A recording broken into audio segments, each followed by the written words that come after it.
பக்தின்னு சொல்கிறோம் இல்லையா, அது வந்து 3 வகைப்படும் அப்படிங்கிறார் ஒரு பெரியவர். அது என்ன 3 வகைன்னா, தெய்வ பக்தி, அடியார்கள் பக்தி, குரு பக்தி. அடியார் பக்தியை விட, தெய்வ பக்தியை விட குரு பக்தி தான் ரொம்பவும் சிறந்ததுங்கிறார் அவர். தெய்வத்துக்கிட்ட செஞ்ச பாவம் குருநாதர்கிட்ட தீர்ந்துருமா, குருநாதர்கிட்ட செஞ்ச பாவம் தெய்வத்துக்கிட்ட போனாலும் தீராதான். இப்படி பெரியவங்களாம் சொல்லி வச்சிருக்கிறாங்க. ஒரு காடு, அங்கே அயோத தௌமியர் அப்படின்னு ஒரு தபோதனர்.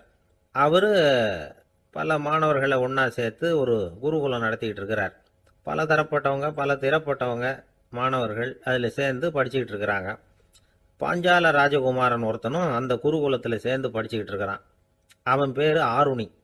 பெரிய இடத்து புள்ள, இருந்தாலும் படுப்பில் ரொம்ப கெட்டிக்காரனாக இருந்தான். அவன் தான் அங்கே முதல் மாணவன். ஒரு நாள் குருநாதர் அந்த அரசகுமாரனை கூப்பிட்டார். நம்ம குருகுலத்துக்கு சொந்தமான வயலில் தண்ணீர் பெருகி வெள்ளம் வந்து பயிரை வந்து அழிக்குதான், அதனால் நீ போய் மடையை அடைச்சிட்டு வந்துரு அப்படின்னார்.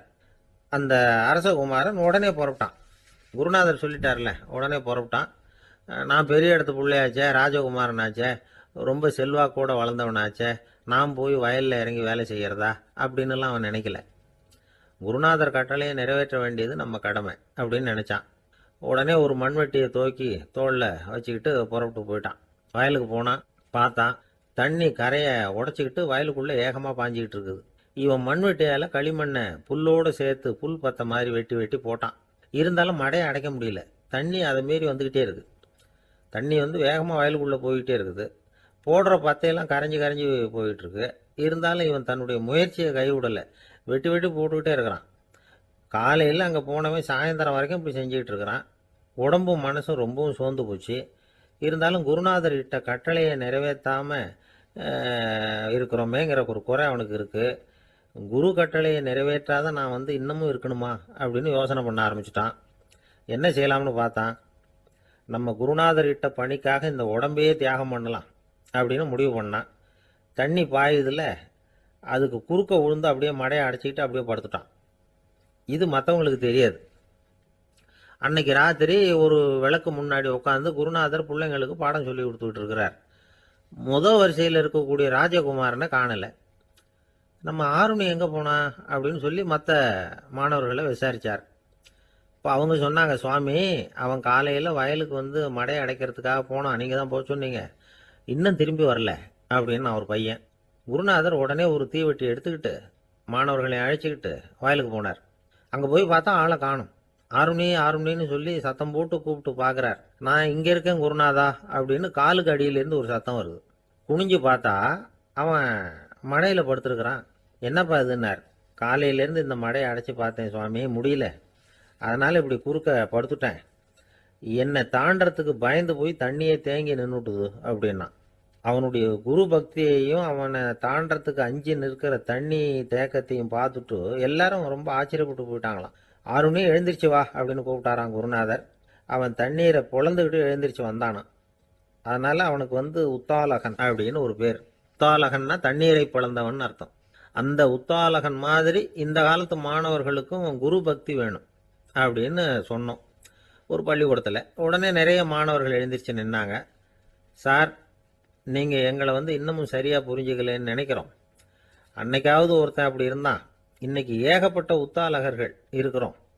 எங்கள் வாத்தியார் கட்டளை இட்டா இப்போவே அது மாதிரி வயலுக்கு போய் மடையில் குறுக்கப்படுத்துக்கிறதுக்கு இந்த வகுப்பில் உள்ள அத்தனை பேரும் தயாராக இருக்கிறோம் அப்படின்னாங்க. அப்படியா அப்படின்னு சொல்லி கேட்டோம் ரொம்ப சந்தோஷமாக. ஒருத்தன் ரொம்ப அடக்கமாக எழுந்திரிச்சான். அப்புறம் சொன்னான், ஆமாம் சார், வகுப்பில் வந்து இவர் நடத்துகிற பாடத்தை கேட்டுக்கிட்டு இருக்கிறத விட பேசாமல் போய் மடையில் படுத்துடுறது ஒன்றும் கஷ்டமான காரியமாக இருக்காது, அதனால தான் எல்லாரும் அங்கே போகிறேன்னு சொல்கிறோம் அப்படிங்கிறான். ஒரு ஊரில் ஒரு ராஜா இருந்தார். அந்த ராஜாவுக்கு ஒரு மந்திரி.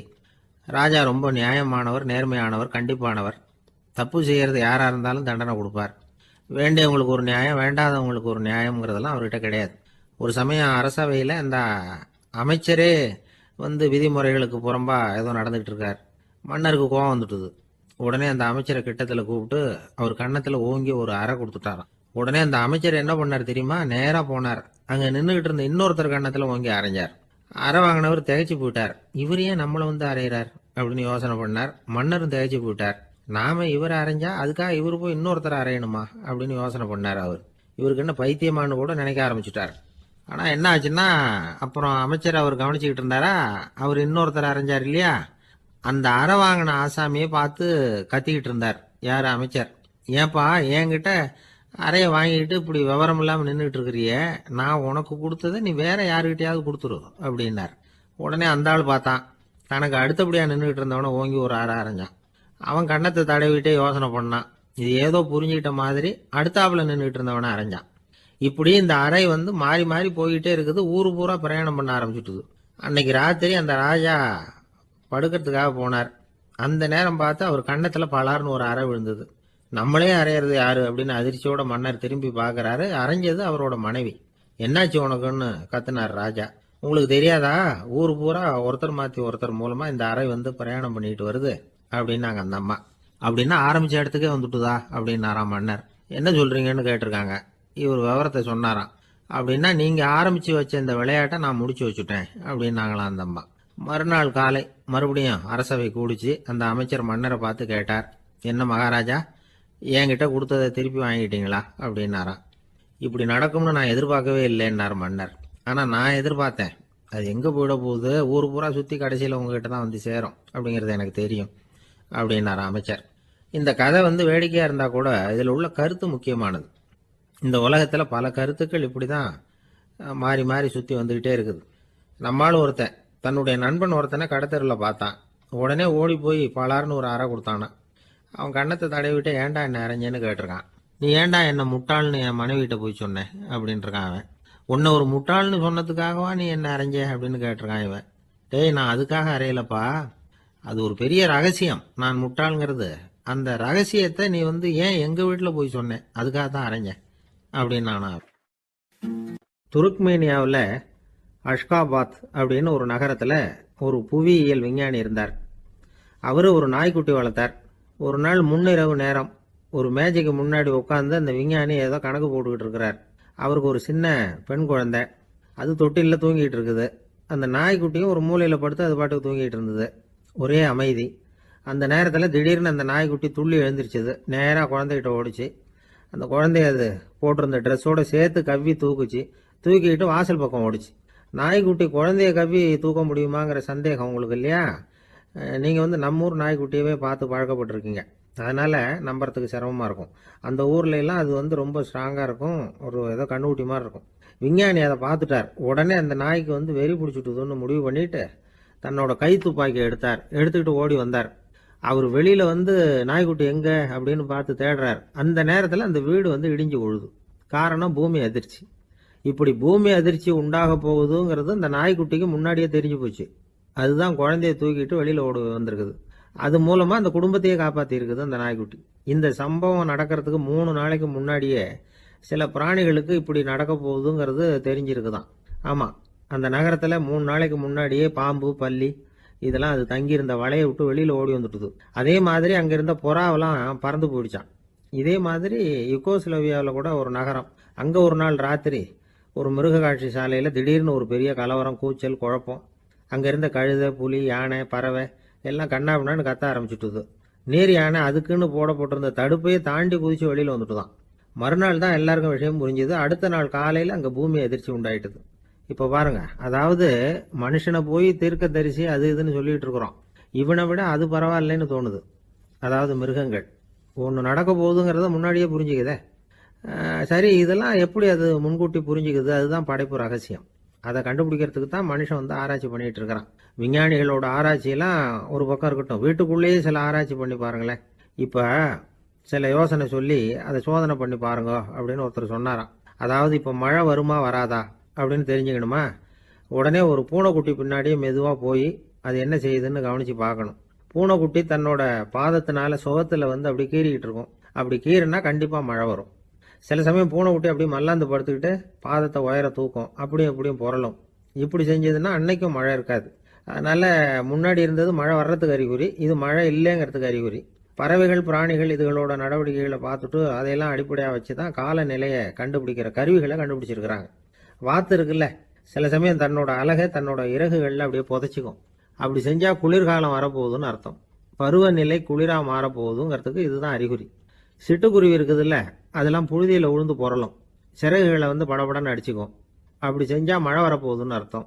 ஒன்று மட்டும் நாம நல்லா தெரிஞ்சுக்கணும், இயற்கையின் சீற்றம்னு சொல்றோம் இல்லையா, இயற்கை ஏன் நம்ம மேல கோவப்படுது? இயற்கையை நாம அனுசரித்து போறதில்ல, அதனால கோவப்படுது. காடுகளை அழிக்கப்படாது, விலங்குகளை கொல்லக்கூடாது, இயற்கை ஏற்படுத்தி வச்சிருக்கிற சமநிலையை கெடுக்கக்கூடாது. அதை புரிஞ்சுக்கிட்டு வாழ்ந்தோம்னா பூமியும் நடுங்காது, நாமளும் நடுங்க வேண்டிய அவசியம் இருக்காது. ஒருத்தர் இருந்தார், சாராய கடைக்கு போனாராம், நிறைய சாப்பிட்டார். அப்புறம் சொன்னார், இது ரொம்ப அற்புதமான சரக்கு போல இருக்கு, உள்ளே போன உடனே இந்த பூமியே நடுங்கிறது மாதிரி இருக்கு எனக்கு அப்படின்னாராம். இதுக்கு கடைக்காரர் சொல்லியிருக்கார், நீங்கள் சாப்பிட்டது வெறும் பச்சை தண்ணி தாங்க, இப்போ ஏற்பட்டிருக்கிறது நிஜம் பூமி அதிர்ச்சி அப்படின்னா. இன்பம் துன்பம் இது ரெண்டும் சேர்ந்தது தான் வாழ்க்கை. இது எல்லாரும் சொல்லிட்டு இருக்கிற ஒரு உண்மை. அது சரி, இது ரெண்டும் வர்றதுக்கு என்ன காரணம்? துறவி ஒருத்தர் யோசிச்சு பார்த்துருக்கார். இன்ப துன்பம் தோன்றுவதற்கு முக்கியமாக 6 காரணங்கள் உண்டு அப்படிங்கிறார் அவர். அது என்னங்கிறத நாமளும் தெரிஞ்சு வச்சுக்குவோமே. இப்போ முதல் காரணம் சுயநலம். ஒரு தாயார் தன்னுடைய சுயநலம் கருதி தன்னுடைய மகன் இன்பமாக இருக்கணும்னு ஆசைப்படுறாங்க. மகனும் அப்படியே ஆசைப்படுறான். அதனால தாயாரின் இன்ப துன்பங்களை பார்த்துட்டு மகனும் இன்ப துன்பம் அடையிறான். அந்த அம்மாவுக்கும் அதே நிலைமை தான். 2வது காரணம் உறவு. நான் துறவியான பிறகு கூட உறவுங்கிற காரணத்தினால தான் தாயாருடைய சுக துக்கங்களை கண்டு நானும் சுக துக்கம் அடைகிறேன். என் தாயாருடைய நிலைமையும் இதுதான் அப்படிங்கிறார் ஒரு துறவி. 3வது காரணம் என்னன்னா அறிமுகம். எனக்கு அறிமுகமான ஒருத்தரை ரயில் நிலையத்தில் சந்திக்கிறேன். அவர் தன்னுடைய பணப்பையை எங்கேயோ தொலைச்சி விட்டு வருத்தப்பட்டு இருக்கிறார். நானும் வருத்தப்படுறேன். அந்த சமயத்தில் யாரோ ஒருத்தர் இதுதானே அவங்க பணப்பை அப்படின்னு சொல்லி கொண்டாந்து நீட்டுறார். பணப்பையை தொலைச்சவர் சந்தோஷப்படுறார், நானும் சந்தோஷப்படுறேன். இது அந்த துறவி சொல்ற அனுபவம். 4வது காரணம் என்னன்னா கருணை. எனக்கு முன்னே பின்ன தெரியாத ஒருத்தனை யாரோ ஒருத்தன் அடிச்சு காயப்படுத்தி போடுறான். கருணை காரணமா நான் அதுக்காக துக்கப்படுறேன். 5வது காரணம் எதையும் நம்புறது. ஒரு பசுமாட்டை ஒரு முரணை அடிச்சுக்கிட்டு இருக்கிறான் அப்படின்னு ஒருத்தர் நம்மகிட்ட சொல்றாருன்னு வைங்க, உடனே நான் துக்கப்படுறேன். இன்னொருத்தர் அந்த முரணனை போலீஸ்காரங்க பிடிச்சிட்டு போயிட்டாங்கன்னு சொல்லி சொல்றாரு, நான் உடனே சந்தோஷப்படுறேன். 3வதா ஒருத்தர் முதல் 2 பேரும் சொன்னது பொய்யுங்கிறார். அப்போ நான் இன்ப துன்பம் ரெண்டுமே இல்லாம நிம்மதியா இருக்கிறேன். இது ஒரு விதம். அடுத்தது 6வது காரணம் என்னன்னா தன்மயமாகுதல். ஒரு நாவல் படிச்சுக்கிட்டு இருக்கிறோம், அதுல வர்ற பாத்திரங்களோட நாம ஒன்றி போயிடுறோம். அதுல வர்ற பாத்திரங்கள் சிரிச்சுதுன்னா நாமளும் சிரிக்கிறோம், அது அழுதுன்னா நாமளும் அழறோம். அதெல்லாம் அந்த துறவி சொல்ற அனுபவ உண்மைகள்.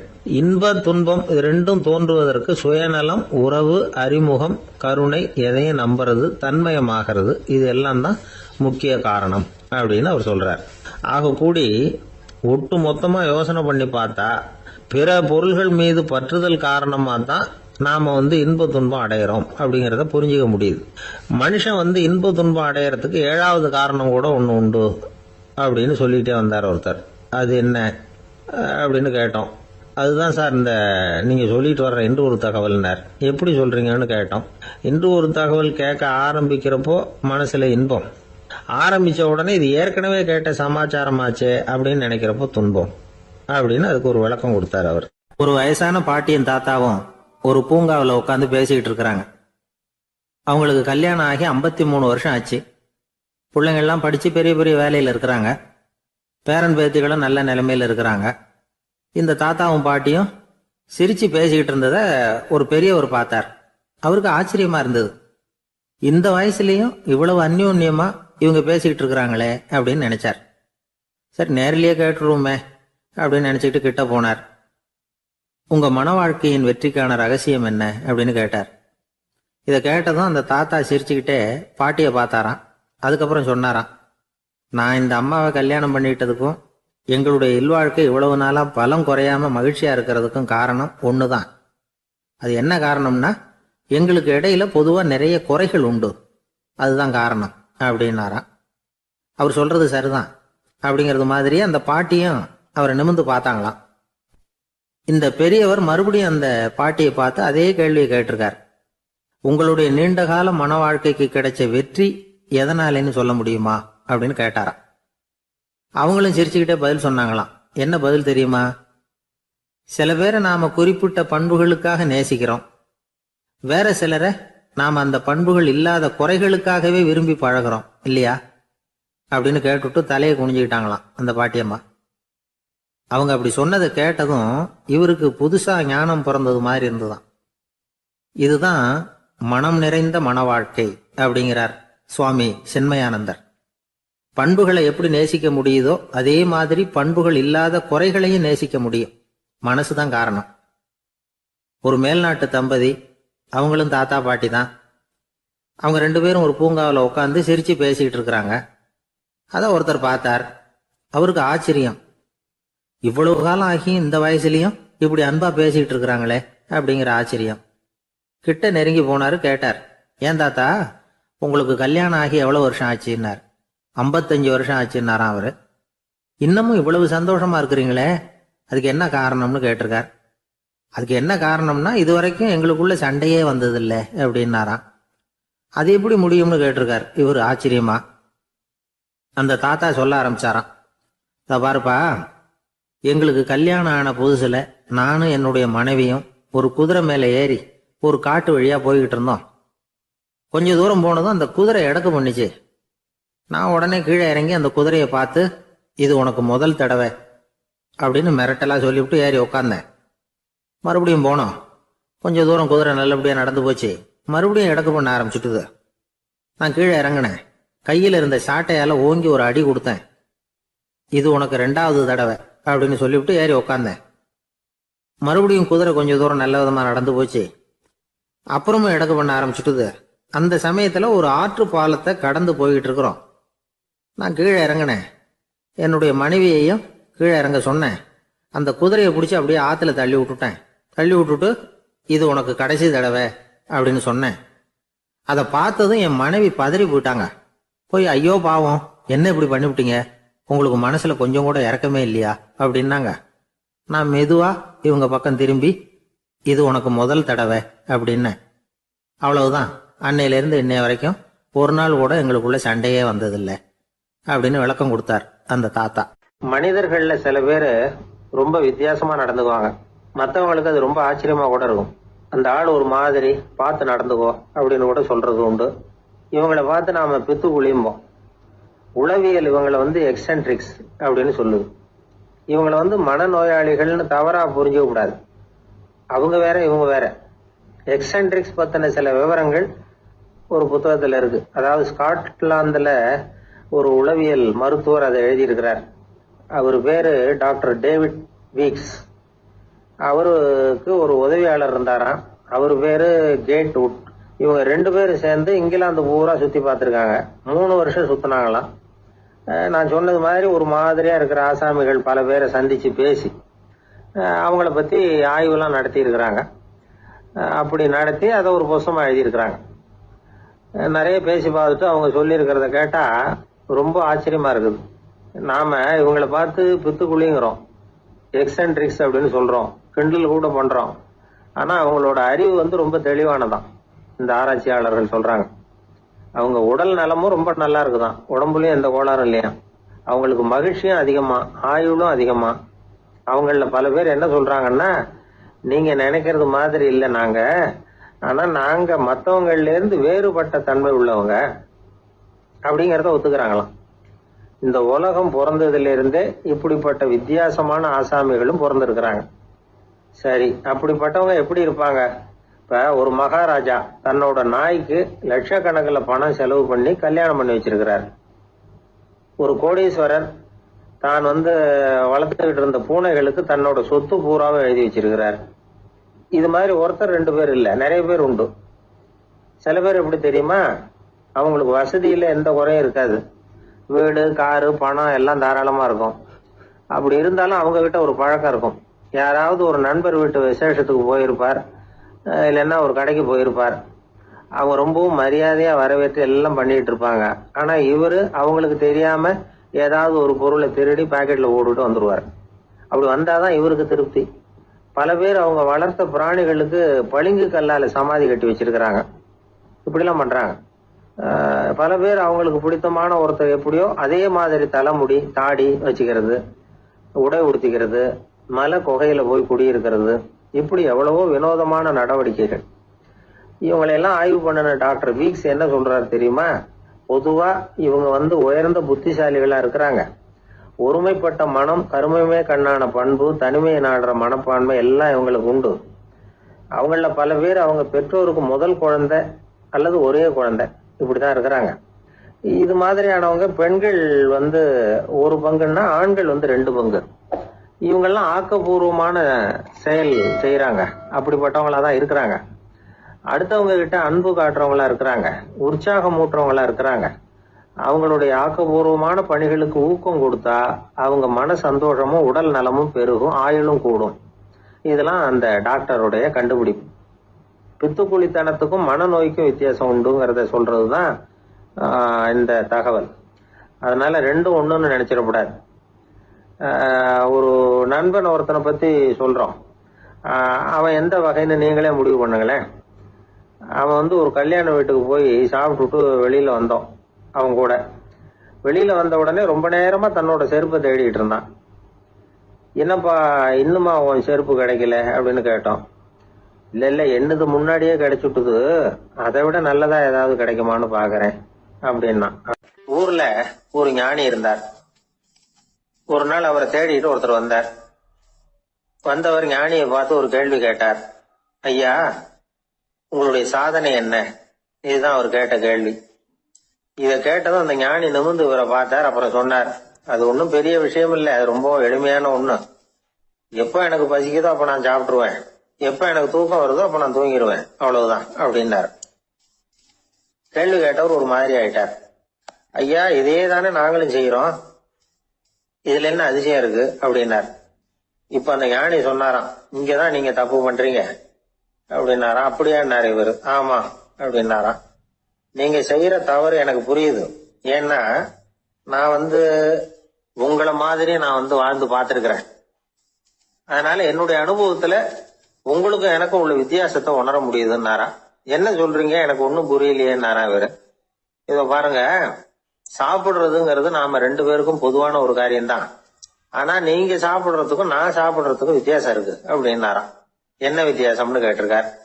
நீங்க பசி இல்லாத பொழுது சாப்பிடுறீங்க, இப்போ சாப்பிடுற நேரம் வந்துட்டுது அப்படிங்கறதுக்காக சாப்பிடுறீங்க. சாப்பாடு ருசியா இருக்கு அப்படிங்கறதுக்காக சாப்பிடுறீங்க. எது தேவைங்கிறது தெரியாம சாப்பிடுறீங்க. அது மாதிரி தூக்கமும் உங்களுக்கு ஒரு பழக்கமா போட்டுது. இப்போ இது தேவையா இல்லையா அப்படிங்கறத பத்தி நீங்க யோசிச்சு பாக்குறது இல்ல. சாப்பிடும் பொழுது 1000 வேலைகளை மனசுல நினைச்சுக்கிட்டு இருப்பீங்க. அதனால அது சாப்பிடுதலா இருக்காது.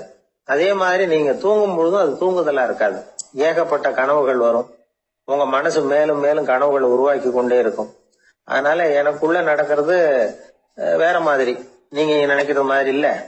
எனக்குள்ள நடக்கிறது எப்படின்னா, நீங்க செய்யறது மாதிரி இல்ல. தூக்க உணர்வு வந்த உடனே தூங்குதல் மட்டுமே நடைபெறும். அதுதான் என்கிட்ட நடக்கிறது அப்படின்னாராம் அந்த ஞானி. இப்ப வித்தியாசம் புரியுதா? அந்த ஞானி சாப்பிடுறத அனுபவிக்கிறார், அது எக்ஸ்பீரியன்ஸ். நாம அப்படி இல்ல, மனம் போன போக்குல சாப்பிடுறோம். இது இன்டெலிஜிங். இது ரெண்டுலயும் செயல்ல வேறுபாடு இல்ல, விழிப்புணர்வுல தான் வேறுபாடு இருக்கு. அவர் சாப்பிடும் பொழுது ஒரு சாட்சி மனோபாவத்தோட சாப்பிடுறார். எவ்வளவு தேவையோ அவ்வளவுதான் சாப்பிடுறார். ஏன்னா அவருடைய விழிப்புணர்வு முழுமையா செயல்படுது. அதனால அவர் சாப்பிடும் பொழுது நம்மை விட மகிழ்ச்சியா இருக்கிறார். நாம அப்படி இல்ல, வயிற்றை நிரப்புறதுக்காக சாப்பிடுறோம். இன்னும் சொல்ல போனா சாப்பிடும் பொழுது நாம அங்கேயும் இருக்கிறது இல்ல, எங்கேயோ போயிடுறோம்.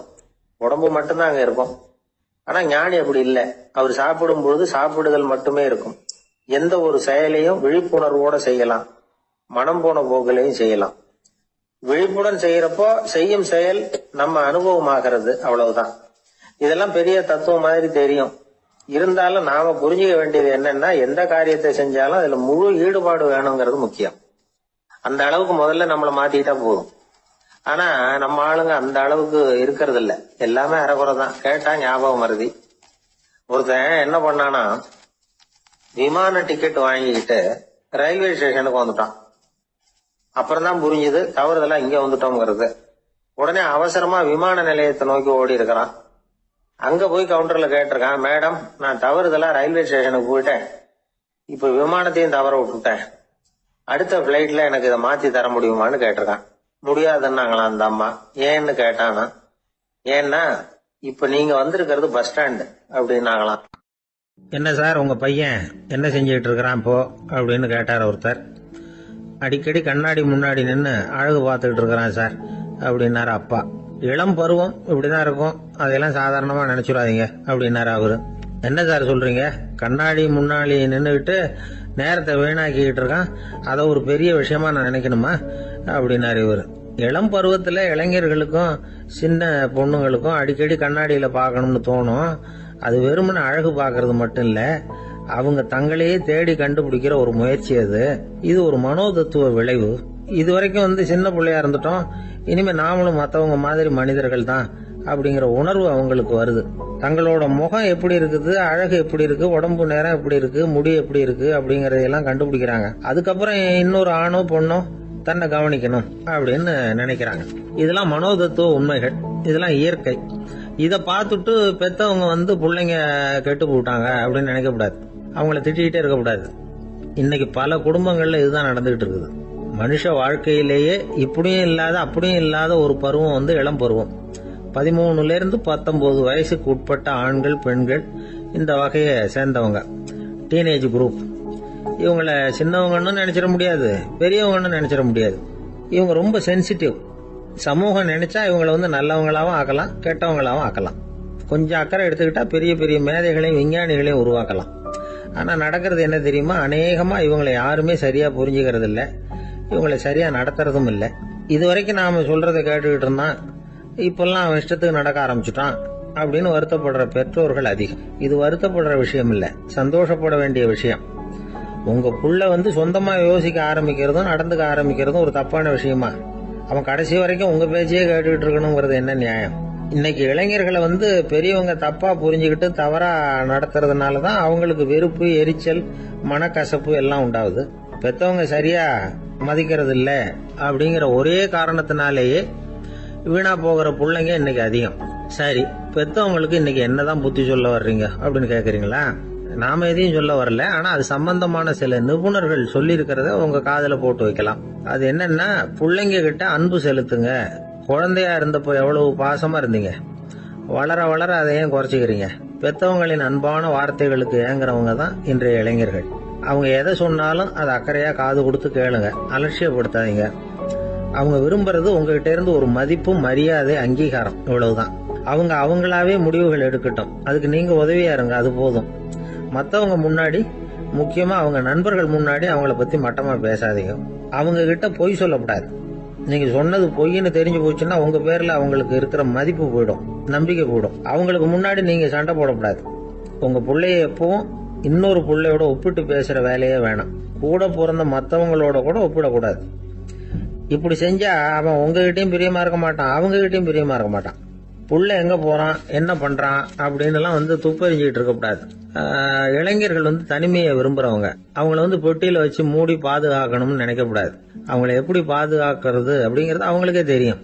உங்க புள்ள எப்படி நடந்துக்கணும்னு நீங்க எதிர்பார்க்கறீங்களோ அது மாதிரி நீங்க நடந்து காட்டுங்க, அது போதும். ஒரு வீட்டுல அப்பாவும் அம்மாவும் பேசிட்டு இருக்கிறாங்க.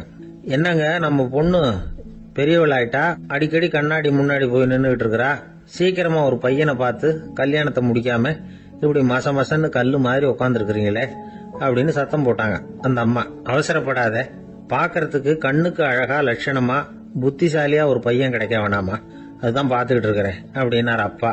இதுக்கு அந்த அம்மா சொல்றாங்க, எங்க அப்பா இப்படி எல்லாம் நினைச்சுக்கிட்டு இருந்திருந்தா எனக்கு கல்யாணமே ஆயிருக்காது தெரியுமா அப்படின்னாங்களாம். சீடன் வெளியூர் புறப்படுறதுக்கு தயாரா இருந்தான். ரொம்ப தூரம் போக போறான், திரும்பி வர நாளாகும். புறப்படுறதுக்கான ஆயத்த வேலைகள்ல ஈடுபட்டு இருந்தான். அந்த சமயம் பார்த்து இன்னொரு சீடன் அவங்கிட்ட வந்தான். நம்ம குரு உன்னை அழைச்சிட்டு வர சொன்னார், வா அப்படின்னு கூப்பிட்டான். இவன் உடனே புறப்பட்டு போனான். குருநாதரை பார்த்தான், அவர் காலில் விழுந்து வணங்கினான். வணங்கிவிட்டு எழுந்திரிச்சான். அவ்வளவுதான். குரு ஏதாவது உபதேசம் பண்ணுவாருன்னு எதிர்பார்த்தான். ஆனா நடந்தது என்ன தெரியுமா? குரு அவனுக்கு ஓங்கி ஒரு அடி கொடுத்தார். எதிர்பாராம இந்த அடியை வாங்கினதும் அந்த சீடன் அதிர்ந்து போயிட்டான். பக்கத்துல இருந்த மற்ற சீடர்களும் திகைச்சு போய் நின்னுட்டாங்க. அடி வாங்கின சீடனுக்கு மனசுக்குள்ள குழப்பம், நாம என்ன தப்பு பண்ணணும், புறப்படுற நேரத்துல இப்படி குரு கிட்ட அடி வாங்குற மாதிரி ஆயிட்டுதே அப்படின்னு நினைச்சு மனசுக்குள்ள ரொம்ப வேதனைப்பட்டான். கொஞ்சம் துணிச்சலை வரவழைச்சுக்கிட்டு குருநாதர்கிட்டே கேட்டுட்டான், சுவாமி, நான் என்ன தப்பு பண்ணினேன்? என்ன இப்படி அடிச்சுட்டீங்களே, ஒரு வார்த்தை கூட உங்களை எதிர்த்து நான் பேசினது இல்லையே, இவ்வளவு காலமா உங்க விருப்பத்துக்கு விரோதமா ஒரு காரியம் கூட நான் செஞ்சது இல்லையே, வந்ததும் வராததுமா ஒண்ணுமே சொல்லாம என்ன அடிச்சுட்டீங்களே, குருவே நான் செஞ்ச குற்றம் தான் என்ன அப்படின்னு கண்ணீரோட பரிதாபமா கேட்டானா அந்த சீடன். ஆனா அந்த குரு முகத்துல கொஞ்சம் கூட கோபம் இல்லை. அவர் சிரிச்சுக்கிட்டே நின்றுகிட்டு இருந்தாராம். அதுக்கப்புறம் சொன்னாராம், என்னுடைய அருமை சீடனே, நீ ஒரு தவறும் பண்ணல. நான் உன்னை அடிச்சது நீ ஏதோ தப்பு பண்ணிவிட்டேங்கிறதுக்காக இல்ல. நீண்ட பயணம் போக போற, ஞாபகமா ஏதாவது கொடுத்து அனுப்ப வேணாமா? நீ ஞானம் பெற்ற பிறகுதான் திரும்பி வர போறேங்கிறது எனக்கு தெரியும். அதுக்கு பிறகு உன்னை வந்து அடிக்க முடியுமா? அதனால இப்ப கிடைச்சிருக்கிற இந்த வாய்ப்பை பயன்படுத்திக்கிட்டேன்.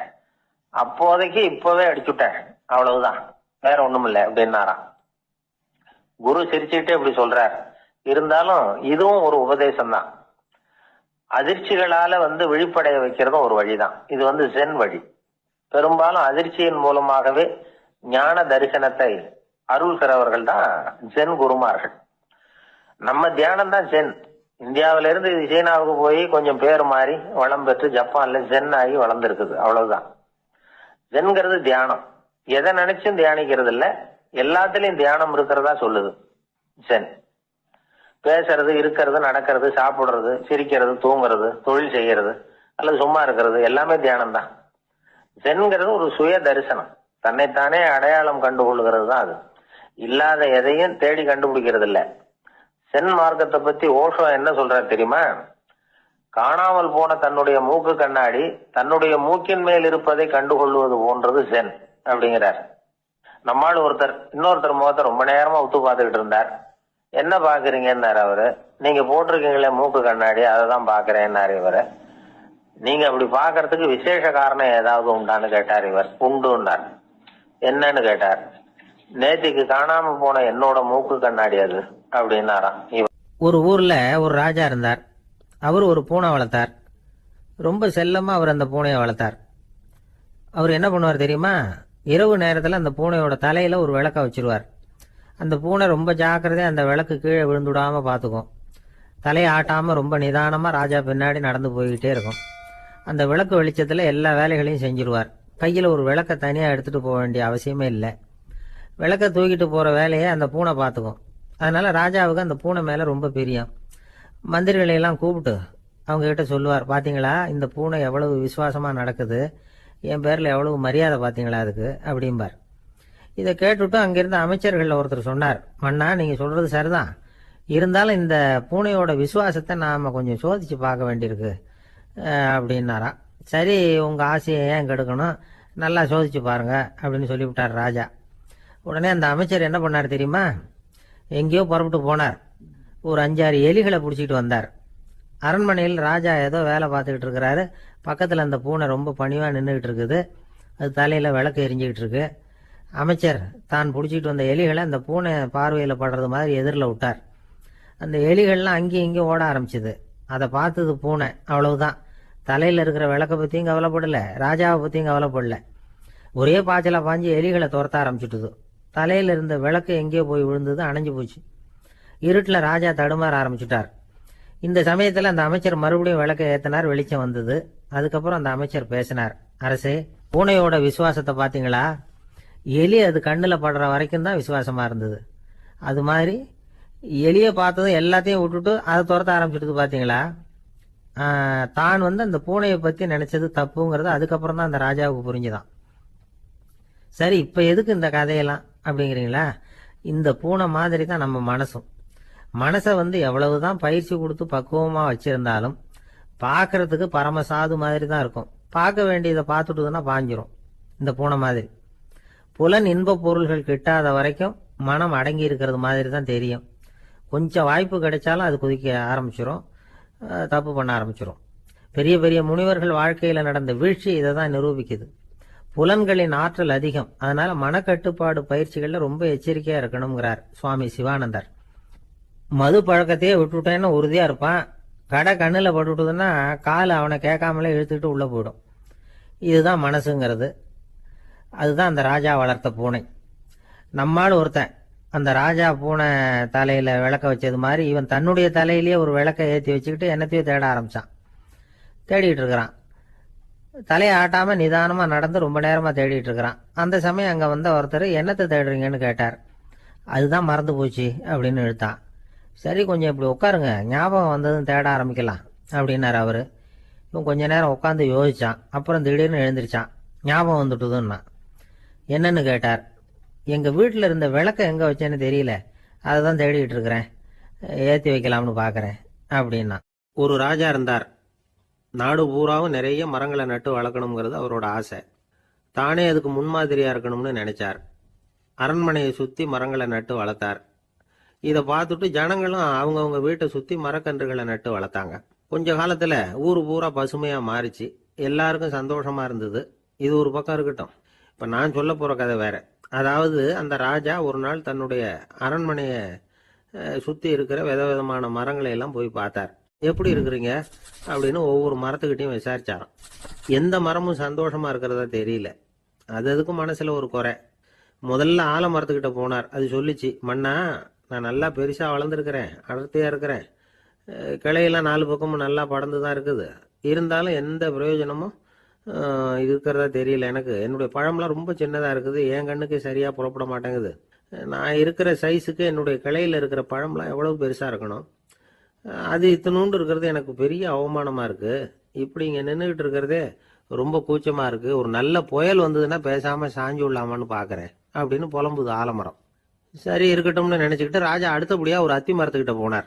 அதுவும் புலம்ப ஆரம்பிச்சுட்டுது. நான் கூட பெரிய மரம் தான், இல்ல இலையெல்லாம் அழகா தான் இருக்குது, பழம் அழகா இருக்குது, இருந்தாலும் உள்ள விஷயம் இல்லையே, அத்தி பழத்தை புட்டு பார்த்தா அத்தனையும் சொத்த அப்படின்னு பழமொழியே உண்டாயிட்டுதே. இப்படி ஒரு கெட்ட பேரோட நான் இருக்கணுமா அப்படின்னு புலம்புது அது. சரி, இது இருக்கட்டும் அப்படின்னு சொல்லி அடுத்தபடியா வேப்ப மரத்துக்கிட்ட போனார். அது தன்னுடைய வேதனையை வெளியிட்டது. எனக்கு எவ்வளவோ மருத்துவ குணங்கள்லாம் இருக்கிறதா சொல்லிக்கிறாங்க, இருந்தாலும் என்ன பிரயோஜனம், என்னுடைய பழத்தை மனிதர்கள் யாரும் விரும்பி சாப்பிடுறது இல்லையே அப்படின்னுது. ராஜா அடுத்தாப்புல இருந்த ஒரு பனை மரத்துக்கிட்ட போனார். நான் நல்லா உயரமா தான் வளர்ந்துருக்கிறேன், மற்ற மரங்கள்லாம் என்னை வந்து அண்ணாந்து தான் பார்க்கணும், இருந்தாலும் என்கிட்ட நிழலுக்காக யாரும் வந்து ஒதுங்கிறது இல்லையே அப்படின்னுது. என்ன இது, எல்லா மரமும் இப்படி திருப்தி இல்லாம இருந்துகிட்டு இருக்குதே அப்படின்னு நினைச்சுக்கிட்டே ராஜா அடுத்தபடியா அங்க இருந்த ஒரு பைன் மரத்துக்கிட்ட போனார். அழகா உயரமா பசுமையா தான் இருந்தது, ஆனா பழமோ பூவோ கிடையாது. அதை நினைச்சு அது வருத்தப்பட்டுக்கிட்டு இருக்குது. ஓக் மரம் அது ஒன்று நின்றுட்டு இருந்தது. அது என்ன சொல்லிச்சுன்னா, இலையுதிர் காலத்துல என் மேல இருக்கிற எல்லா இலைகளும் உதிர்ந்து போடுது, முடி கொட்டின மனிதர்கள் மாதிரி மொட்டையா நான் நிக்க வேண்டி இருக்குது, என்ன வாழ்க்கை இது அப்படின்னு சொல்லி அழுத்துக்கிட்டது. சரி, புளிய மரம் என்ன சொல்லுது பாப்போம்னு அதுகிட்ட போனா, என்னுடைய நிழல்ல யாருமே தங்க மாட்டாங்க, உடம்புக்கு சூடுன்னு ஒதுங்கி போயிடுவாங்க, அடிமரத்தை பார்த்தீங்கன்னா பட்டையெல்லாம் உறிஞ்சி பார்க்கறதுக்கே கேவலமா இருப்பேன் அப்படின்னுது அது. முருங்கை மரம் என்ன சொல்லிச்சு தெரியுமா, என்னுடைய இலை காயெல்லாம் சாப்பிட்றவங்களுக்கு சத்து கொடுக்கறது வாசம் தான், ஆனா என் உடம்புல சத்தே கிடையாது, கொஞ்சம் வேகமா காத்து அடிச்சதுன்னா முறிஞ்சி விழுந்துடுறேன், என்ன வாழ்க்கை இது அப்படின்னு சொல்லி அது வருத்தப்பட்டது. ராஜா யோசனை பண்ணார். என்ன இது, மரங்கள் வந்து பூமியின் வரங்கள்னு சொல்றோம், மழை பெய்யறதுக்கு அதுதான் காரணம், பூமி செழிப்பா இருக்கிறதுக்கும் அதுதான் காரணம், வீடு கட்டுறதுக்கு மரம், நாற்காலி செய்ய உபயோகப்படுத்துறதுக்கும் அதுதான் உபயோகப்படுது, மனுஷனுக்கு வேண்டிய ஆகாரங்களையும் கொடுக்குது, இப்படிலாம் இருந்தும் எல்லா மரமும் நிம்மதி இல்லாம இருந்துகிட்டு இருக்குதே அப்படின்னு நினைச்சார். அப்போ அங்க இருந்த ஒரு மகிழ மரம் அவர் கண்ணில் பட்டது. அந்த மரம் மட்டும் கொஞ்சம் நிம்மதியா மகிழ்ச்சியா இருக்கிறது மாதிரி தெரிஞ்சுது. உடனே ராஜா அதுகிட்ட போனார். உனக்கு மனசுல எதுவும் குறை இல்லையான்னு கேட்டார். இல்ல, நான் சந்தோஷமா தான் இருக்கேன்னு அந்த மகிழ மரம். அப்படியான்னு ஆச்சரியமா கேட்டார் ராஜா. ஆமா மன்னா, இந்த இடத்துல நீங்க ஒரு முருங்கை மரத்தையோ வேப்ப மரத்தையோ கூட நட்டிருக்கலாம், ஆனா இந்த இடத்துல நடுறதுக்கு என்ன தேர்ந்தெடுத்திருக்கிறீங்க, அதுவே எனக்கு பெருமை, அதுவே எனக்கு திருப்தி அப்படின்னு தான் மகிழ மரம். மகிழ மரம் சாதாரணமா தான் இருக்கும், இளம் மஞ்சள் நிறத்துல பூக்கள், அது காய்ந்தும் மனம் வீசும்.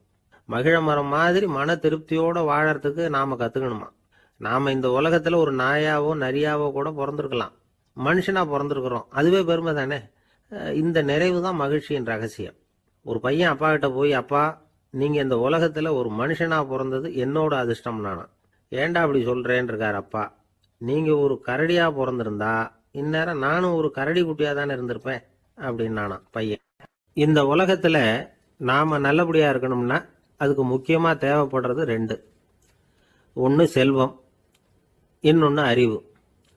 சரி, இது 2ல சிறந்தது எது அப்படின்னு ஒரு கேள்வி கேட்டா என்ன பதில் சொல்றது? இதே கேள்விய ஹஸ்ரத் அலி அவர்கள்கிட்ட கேட்டாங்களாம். அவர் ஒரு பெரிய அறிஞர். கேள்வி கேட்டவங்களும் சாதாரண ஆட்கள் இல்லை, இவங்களும் அறிஞர்கள். ஒரு நாள் ஹஸ்ரத் அலி அவர்கள்கிட்ட 10 அறிஞர்கள் வந்தாங்களாம். ஐயா, நாங்கள் 10 பேரும் உங்ககிட்ட ஒரே கேள்வியை தான் கேட்க வந்திருக்கிறோம். ஆனால் எங்கள் 10 பேருக்கும் நீங்கள் தனித்தனியாக பதில் சொல்ல முடியுமா அப்படின்னு கேட்டிருக்காங்க. அதாவது அவங்க ஒரே கேள்விக்கு இவர்கிட்ட இருந்து 10 விதமான பதில் எதிர்பார்க்குறாங்க. சரி கேளுங்க, என்ன கேள்வி அப்படின்னார் அவர். அப்போதான் அவங்க கேட்டாங்களாம், செல்வம் அறிவு இது ரெண்டுல சிறந்தது எது? இதுதான் கேள்வி. ஹஸ்ரத் அலி என்ன பண்ணார் தெரியுமா? அவங்கள ஒவ்வொருத்தராக கூப்பிட்டார். ஒவ்வொரு விதமான பதிலை சொல்லி அனுப்புனார். முதல்ல ஒருத்தரை கூப்பிட்டார், சொன்னார், அறிவுங்கிறது தீர்க்கதரிசிகள், ஞானிகள், மகான்கள் இவங்களோட பரம்பரை சொத்து. ஆனால் செல்வம்ங்கிறது கொடுங்கோலரின் ஆயுதம். அதனால் அறிவு தான் சிறந்தது அப்படின்னார். 2வது ஆளை கூப்பிட்டார். உங்ககிட்ட செல்வம் இருந்தால் நீங்கள் தான் அதை காப்பாற்றணும். ஆனால் அறிவு உங்களை எப்பவும் காப்பாற்றும். ஆகவே அறிவு தான் சிறந்தது அப்படின்னார். 3வது ஆளை கூப்பிட்டார். செல்வந்தனுக்கு எப்போதும் விரோதிகள் அதிகம், ஆனால் அறிஞனுக்கு நண்பர்கள் அதிகம். அதனால் அறிவு தான் சிறந்ததுன்னார். அடுத்தவரை கூப்பிட்டார். செல்வம் அடுத்தவங்களுக்கு கொடுக்க கொடுக்க குறையும், ஆனால் கல்விங்கிறது அதிகரிச்சுக்கிட்டே வரும், கொடுக்கறதுனால குறையாது. அதனால் அறிவு தான் சிறந்ததுன்னார். இன்னொருத்தரை கூப்பிட்டார். அறிவுள்ளவன் எப்பவும் அதை அடுத்தவங்களுக்கு வாரி வழங்கிக்கிட்டே இருப்பான். அதனால் அவங்ககிட்ட தாராளத்தன்மை இருக்கும். ஆனால் செல்வந்தன்கிட்ட கஞ்சத்தனம் தான் இருக்கும். அதனால் அறிவு தான் சிறந்ததுன்னார். 6வது நபரை கூப்பிட்டார். செல்வத்தை கள்வர்கள் திருடிட்டு போக முடியும், ஆனால் அறிவை அப்படி திருடிட்டு போக முடியாது அப்படின்னார். 7வது நபரை கூப்பிட்டார். செல்வம் கால ஓட்டத்தில் அழிஞ்சிரும், ஆனால் அறிவை கால ஓட்டம் ஒன்றும் பண்ண முடியாது. ஆகவே அறிவே சிறந்ததுன்னார். 8வது ஆளை கூப்பிட்டு சொன்னார், செல்வத்துக்கு எப்பவும் எல்லை உண்டு, நிறை உண்டு, அளவு உண்டு, கணக்கு உண்டு. ஆனால் அறிவுக்கு அப்படிப்பட்ட எல்லை எதுவும் கிடையாது. அதனால் அதுதான் சிறந்ததுன்னார். அடுத்தவனை கூப்பிட்டார். செல்வம் உள்ளத்தில் உள்ள ஒளியை போக்கி விடும், இருட்டை உண்டாக்கிவிடும், விரிந்த மனப்பான்மையை குறுகலாக்கிவிடும். ஆனால் அறிவு அப்படி இல்லை, இருண்ட உள்ளத்தில் ஒளியை பாய்ச்சி அதை விசாலப்படுத்துது. அதுதான் சிறந்ததுன்னார். கடைசியாக 10வது நபரை கூப்பிட்டார். செல்வம் மனசில் செருக்கை உண்டாக்குது, ஆணவத்தை ஏற்படுத்துது. அதனால் நானே கடவுள்னு நினைக்கிற அளவுக்கு மனுஷனை தாழ்த்தி விடுது. ஆனால் அறிவு பணிவையும் பண்பாட்டையும் வளர்க்குது. அதனால் அறிவு தான் சிறந்ததுன்னார். ஆக இப்படி 10 பேருக்கும் 10 விதமாக பதில் சொன்னது மூலமாக ஹஸ்ரத் அலி அவர்கள் அறிவு தான் செல்வத்தை விட சிறந்தது அப்படிங்கிறதுக்கு 10 காரணங்களை சுட்டி காட்டியிருக்கார். அந்த அறிஞர் 10 பேர் கேட்ட ஒரே கேள்விக்கு 10 பதில் சொன்னார். நமக்கு வேண்டிய ஒருத்தர் 10 பேர் கேட்ட கேள்விக்கு ஒரே பதில் சொல்லி சமாளித்தார். கேள்வி என்ன தெரியுமா? என்கிட்ட வாங்கின கடனை எப்பயா திருப்பி கொடுக்க போற? இதுதான் அந்த 10 பேரும் கேட்ட ஒரே கேள்வி. இந்த மாதம் 26ஆம் தேதி தந்துடுறேன் அப்படிங்கிற ஒரே பதில் சொல்லி அவ்வளவு பேரையும் இவர் அனுப்பி வச்சுட்டாராம். எல்லாரும் போனதுக்கு அப்புறம் இவரை தனியாக கூப்பிட்டு கேட்டிருக்கிறாங்க. அது என்ன சார் கணக்கு, 26ஆம் தேதி அன்னைக்கு என்ன அதிசயம் நடக்க போகுது அப்படின்னு கேட்டிருக்காங்க. அதிசயம் அன்னைக்கு இல்லை, அதுக்கு முத நாளே நடக்க போகுதுன்னாராம். விவரமாக சொல்லுங்கன்னு இருக்காங்க. வேற ஒன்றும் இல்லைங்க, 26ஆம் தேதி தானே எல்லாரையும் வர சொல்லியிருக்கிறேன், அதுக்கு முத நாளே நான் புறப்பட்டு தலைமறைவாயிட போறேன் அப்படின்னாராம் ரொம்ப பெருமையா. ஒரு தடவை கலைவாணர் NS கிருஷ்ணன் பேராசிரியர் கல்கியை சந்திச்சு பேசிக்கிட்டு இருந்தாராம். கலைவாணர் கல்கியை பார்த்து, எனக்கு கதை எழுத ஆசையா இருக்கு, எப்படி எழுதுறதுன்னு கேட்டாராம். கதை எழுதுறதுக்கு 4 மை வேணும்னாராம் கல்கி. அப்படியா, அப்படின்னா என்னென்ன கலர் மை அப்படின்னு கேட்டிருக்காரு கலைவாணர் சிரிச்சுக்கிட்டே. நான் சொன்னது கலர் மை இல்லை, அது வேற மை. அதாவது கதை எழுதுறதுக்கு தேவைப்படுகிற 4 மை எதுன்னா, 1 திறமை, 2 பேணாமை, 3வது தனிமை, 4வது பொறுமை அப்படின்னாராம். உடனே கலைவாணர், உங்க யோசனை அருமை அப்படின்னாராம். அதுதான் கலைவாணர். பொதுவா எழுத்தாளர்கள் எழுதுற மாதிரி நடந்துக்கிறது இல்லை, ஆனா கலைவாணர் என்ன சொல்லுவாரோ அதே மாதிரி நடந்துக்குவார். எல்லாருக்கும் எல்லாம் கிடைக்கணுங்கிற கருத்தை சினிமா படங்கள்ல வலியுறுத்துவார். அதே மாதிரி நடைமுறை வாழ்க்கையிலேயே எல்லாருக்கும் எல்லாமும் கொடுப்பார். பணம், பதவி, புகழ் இப்படி எதுவுமே இல்லாத ஒரு சாதாரண மனுஷனா இருந்தா கூட இவர் மனுஷனுக்கு கொடுக்குற மரியாதையில கொஞ்சமும் குறைச்சல் இருக்காது.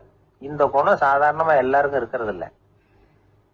அவரு சினிமா தியேட்டருக்கு போய் சினிமா பாக்குறது வழக்கம். அவரு வந்திருக்கிறாருங்கிறது தெரிஞ்சா போதும், வெளியில பிச்சைக்காரங்க கூடிடுவாங்க. இது அவருக்கு தெரியும். வெளியில நம்மளை நம்பி ஒரு கூட்டம் காத்துக்கிட்டு இருக்குமேன்னு நினைப்பார். உடனே ஒரு 100 ரூபா நோட்டை கொடுத்து சில்லறையா மாத்திட்டு வர சொல்லுவார். படம் முடிஞ்சு வெளியில வர்றப்போ சில்லறையோட வருவார். எல்லாருக்கிட்டையும் கொடுத்துருவார். ஏன்னா எல்லாரும் தேடிட்டு வருவாங்க அவரை. என்ன எல்லாரும் சௌக்கியமா இருக்கிறீங்களா அப்படின்னு பிரியமா விசாரிப்பார். ஏதோ ரொம்ப நெருங்கின சொந்தக்காரங்களை விசாரிக்கிறது மாதிரி விசாரிப்பாரு. தன்கிட்ட இருக்கிற சில்லறையை எல்லாருக்கும் சமமா பிரிச்சு கொடுத்துட்டு தான் அங்கிருந்து புறப்படுவார். ஒரு நாள் அது மாதிரி புறப்படுற சமயத்துல ஒரு சின்ன பையனுக்கு சில்லறை எதுவும் கிடைக்கல கொடுக்கறதுக்கு. இது கலைவாணருக்கு தெரியாது. கார்ல ஏறி புறப்பட்டு போயிட்டார். அந்த பையன் காரை பிடிச்சிக்கிட்டு பின்னாடியே ஓடிச்சாந்துருக்கிறான். ஐயா, நீங்களே இல்லைன்னு சொன்னா நான் என்ன பண்றது? இன்னைக்கு பட்னி தான், அம்மாவுக்கு வேற உடம்பு சரியில்லை அப்படின்னு கத்திக்கிட்டே ஓடியாந்தானா. கலைவாணர் கவனிச்சுட்டார். உடனே காரை நிறுத்த சொன்னார். இறங்கினார். அந்த சின்ன பையனை கட்டி பிடிச்சிக்கிட்டு என்ன மன்னிச்சுக்கப்பா, நான் கவனிக்காம வந்துட்டேன் அப்படின்னு சொல்லி அழ ஆரம்பிச்சுட்டாராம். இன்னொரு தடவை இதே மாதிரி ஒரு தியேட்டர்ல இருந்து வெளியில வந்திருக்கிறார். ஒரு ஆள் அவர்கிட்ட வந்து நின்றுருக்கார். அவர் கொடுக்கறதுக்கு இவர்கிட்ட பணம் இல்லை. பணம் இல்லையாப்பா அப்படின்னாராம். உங்ககிட்டயே இல்லையா அப்படின்னாராம் அவரு. கலைவாணருக்கு மனசு ரொம்ப சங்கடமா போச்சு. உடனே புறப்பட்டு வீட்டுக்கு போனார். அங்க இங்க தேடி பார்த்து அங்க இருந்த கொஞ்சம் நெஞ்ச சில்லறை எடுத்தார். காரு டிரைவரை கூப்பிட்டார். தியேட்டர் வாசல்ல நின்றுகிட்டு இருந்த ஆசாமியோட அங்க அடையாளங்களை சொன்னார். காரை எடுத்துட்டு போய் அந்த ஆளை கண்டுபிடிச்சு இந்த காசை கொடுத்துட்டு வா அப்படின்னு அனுப்பி வச்சாராம். பிச்சை போடுறதுக்காக காரை அனுப்புனதாக வேற யாரை பத்தியாவது நீங்க கேள்விப்பட்டிருக்கிறீங்களா? அவர் ஒரு வித்தியாசமான மனிதர், வித்தியாசமான கலைஞர். கலைவாணரோட சகோதரர் கல்யாணம் நடந்தது. அதுல தியாகராஜ பாகவதர் கச்சேரி முடிஞ்ச உடனே அதுல சம்பந்தப்பட்ட கலைஞர்களுக்கெல்லாம் கலைவாணர் பரிசுகள் கொடுக்கிறார். அந்த கச்சேரியில கடம் வாசிச்சவருக்கு மட்டும் மற்ற எல்லாருக்கும் கொடுத்ததை விட பெருசா ஒரு வெள்ளி கோப்பைய பரிசா கொடுத்தாராம். மற்றவங்களுக்கு எல்லாம் சின்னதா கொடுத்துட்டு கட வித்துவானுக்கு மட்டும் பெருசா பரிசு கொடுக்குறீங்களே ஏன்னு கேட்டிருக்கிறாங்க. அதுக்கு கலைவாணர் விளக்கம் கொடுத்தாராம். இப்பெல்லாம் ரயில்ல கூட்டம் அதிகங்கிறது உங்களுக்கு எல்லாருக்கும் தெரியும்.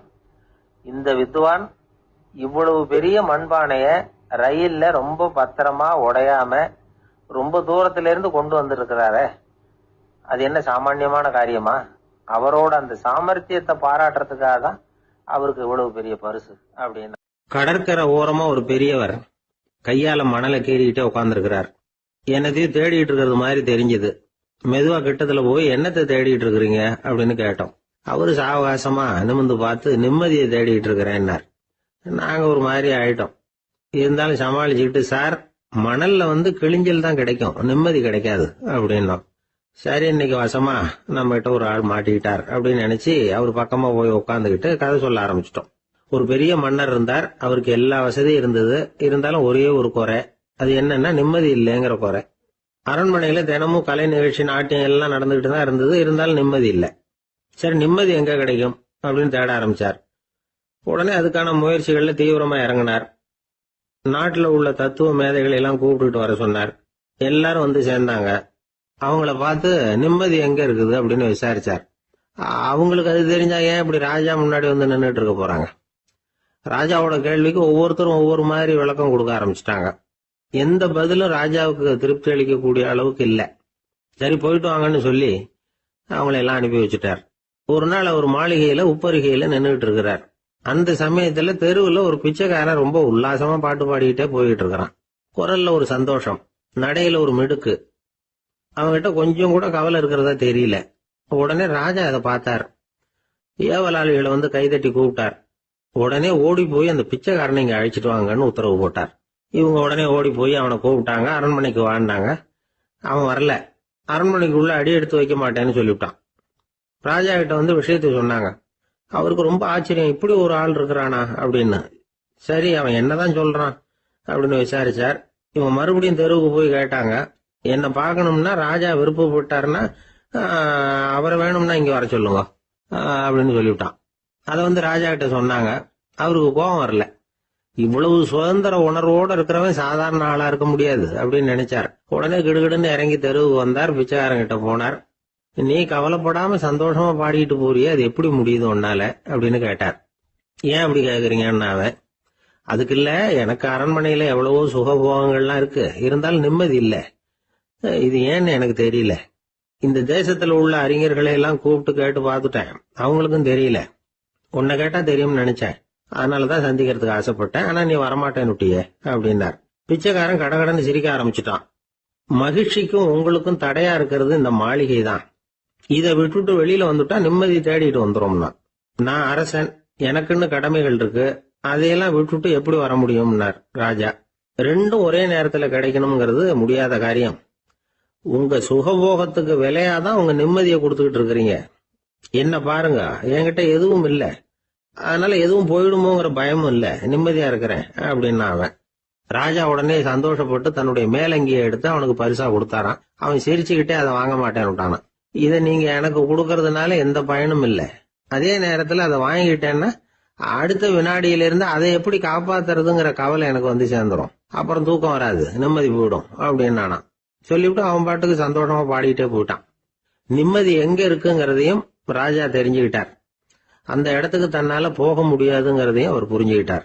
இப்படி இந்த கதைய அந்த கடற்கரையில மணலை கீறிக்கிட்டே உட்கார்ந்துருந்தார அந்த பெரியவர்கிட்ட சொல்லி முடிச்சோம். அவர் முகத்துல ஒரு தெளிவு தெரிஞ்சது. எங்களை நிமிர்ந்து பார்த்தார். ரொம்ப நன்றிங்க, இப்ப எனக்கு தெரிஞ்சு போச்சு. நிம்மதி வேணும்னா அதுக்கு என்ன பண்ணணும்னு இப்ப நல்லா புரிஞ்சுக்கிட்டேன் அப்படின்னார். என்ன புரிஞ்சுக்கிட்டீங்கன்னு கேட்டோம். இனிமே இந்த பக்கம் வந்தா உங்க கண்ணுல படாத இடமா பார்த்து உட்காரணும்னு புரிஞ்சுக்கிட்டேன் அப்படின்னார். ஆரம்ப காலத்துல ஒரு குரு, அப்போ ஒரு சீடன் இருந்தான். அது வேடிக்கையான குரு, வேடிக்கையான சீடன். ஒரு ஆசிரமம். ஒரு நாள் ஒருத்தன் அவசரமா அந்த குருவை தேடி வந்திருக்கிறான். என்ன விஷயம்னு விசாரிச்சார் குரு. உங்க சீடர் என்னை வந்து அடிச்சுட்டார் அப்படின்னு புகார் பண்ணானா அந்த ஆள். குரு சீடனை கூப்பிட்டார். அடிச்சியா இந்த ஆளை அப்படின்னு கேட்டாராம். ஆமான் இருக்கான் சீடன். ஏன் அடிச்சே அப்படின்னு கேட்டாராம். இந்த ஆள் உங்களை பத்தி மட்டமா பேசிவிட்டான், என்னால அதை தாங்கிக்க முடியல, அதனாலதான் அடிச்சுட்டேன் இருக்கான். அப்படி என்ன பேசினா அப்படின்னு கேட்டாராம். உன்னுடைய குருநாதர் இப்பெல்லாம் அர்த்தமில்லாம பேச ஆரம்பிச்சுட்டார் அப்படின்னு சொல்லிவிட்டான், அதனாலதான் அடிச்சுட்டேன் அப்படின்னானா. அதுக்காக அடிச்சே அப்படின்னாராம். நான் அதுக்காக அடிக்கல குருவே, இப்பெல்லாம் நீங்க அர்த்தமில்லாம பேசுறதாக அவன் சொல்றான், அப்படின்னா இதுவரைக்கும் நீங்க அர்த்தத்தோட பேசினதாகத்தானே அர்த்தம், அது தப்பு தானே, அதனாலதான் அடிச்சேன் அப்படின்னானா. ஒரு பெரியவர் உட்கார்ந்து இருக்கிறார். அவரை சுத்தி அவருடைய தோழர்கள் உட்கார்ந்து இருக்கிறாங்க. ஏதோ ஒரு முக்கியமான செய்தியை அவர் வந்து அவங்களுக்கு சொல்லிட்டு இருக்கிறார். அவங்களும் ஆர்வமா கேட்டுக்கிட்டு இருக்கிறாங்க. இந்த சமயத்துல யாரோ ஒரு ஆள் வேகமா அங்க வர்றார். வர்ற வேகத்திலேயே எனக்கு ஏதாவது உதவி செய்யுங்க அப்படின்னு கேட்டுக்கிட்டே வர்றார். கேட்கறது உதவி, ஆனா குரல் வந்து மிரட்டுறது மாதிரி இருக்கு, அதட்டி கேட்கறது மாதிரி இருக்கு. இத கேட்டதும் அந்த பெரியவர் ஆத்திரப்படல, ஆனா அவரை சுத்தி இருந்தவங்க ஆத்திரப்பட்டாங்க. இத பெரியவர் கவனிச்சார். கொஞ்சம் அமைதியா இருங்கன்னார். வந்தவரை கூப்பிட்டார். அவருக்கு சில பொருள்களை கொடுத்தார். என்னங்க இப்ப உங்களுக்கு மகிழ்ச்சி தானே அப்படின்னார். அப்படின்னு அலட்சியமா அவர் சொல்றார். நான் உங்களை நல்ல முறையில நடத்தினேன்னா அப்படின்னு கேட்கிறாரு ஒரு மறுபடியும். அதெல்லாம் ஒண்ணும் இல்ல அப்படின்னு சொல்லி அவரு சொல்லிட்டு இருக்கிறாரு. குரல்ல வந்து கடுமை குறையில. சுத்தி இருந்தவங்களால இதை பொறுத்துக்க முடியல. கோபத்தோடு அவரை நோக்கி நெருங்க ஆரம்பிச்சாங்க. பெரியவர் அவங்களை எல்லாம் தடுத்து நிறுத்தினார். வந்தவரை வாங்க என்னோட அப்படின்னு சொல்லி அழைச்சிட்டு போனார். வீட்டுக்கு போனார். அங்க போனதும் இன்னும் சில பொருள்களை எடுத்து அவர்கிட்ட கொடுத்தார். இப்ப திருப்தி தானே, நான் உங்ககிட்ட நல்ல முறையில நடந்துகிட்டேனா அப்படின்னார். அவர் முகம் இப்பதான் கொஞ்சம் மலர்ந்தது. ரொம்ப நன்றி, இறைவன் வந்து உங்க குடும்பத்துக்கு எல்லா நன்மைகளையும் செய்வான் அப்படின்னு சொன்னார். இதே வார்த்தைகளை என்னுடைய தோழர்கள் கிட்டே வந்து சொல்லிட்டீங்கன்னா அவங்க கோபம் தணிஞ்சிரும், வர முடியுமான்னார். கண்டிப்பா வர்றேன் அப்படின்னாரு. மறுநாள் காலையில அந்த இடத்துக்கு வந்தார். அதே மாதிரி சொல்லிவிட்டு அவர் போயிட்டார். தோழர்கள்லாம் ரொம்ப வியப்போட பெரியவரை பார்த்தாங்க. அந்த பெரியவர் தான் நபிகள் நாயகம். அவர் சொன்னார், ஒருத்தன் ரொம்ப ஆசையா ஒரு ஒட்டகத்தை வளர்த்துக்கிட்டு வந்தான். ஒரு நாள் அந்த ஒட்டகம் வந்து கயத்தை அறுத்துக்கிட்டு ஓடி போயிட்டுது. அக்கம் பக்கத்தில் இருக்கிறவங்க எல்லாம் அந்த ஒட்டகத்தை பிடிக்கிறதுக்கு முயற்சி பண்ணாங்க. அதை துரத்திக்கிட்டு ஓடினாங்க. ஒட்டகம் வந்து தாறுமாறா ஓட ஆரம்பிச்சது. இந்த சமயத்துல ஒட்டகத்தை வளர்த்தவன் அங்க ஓடி வந்தான்.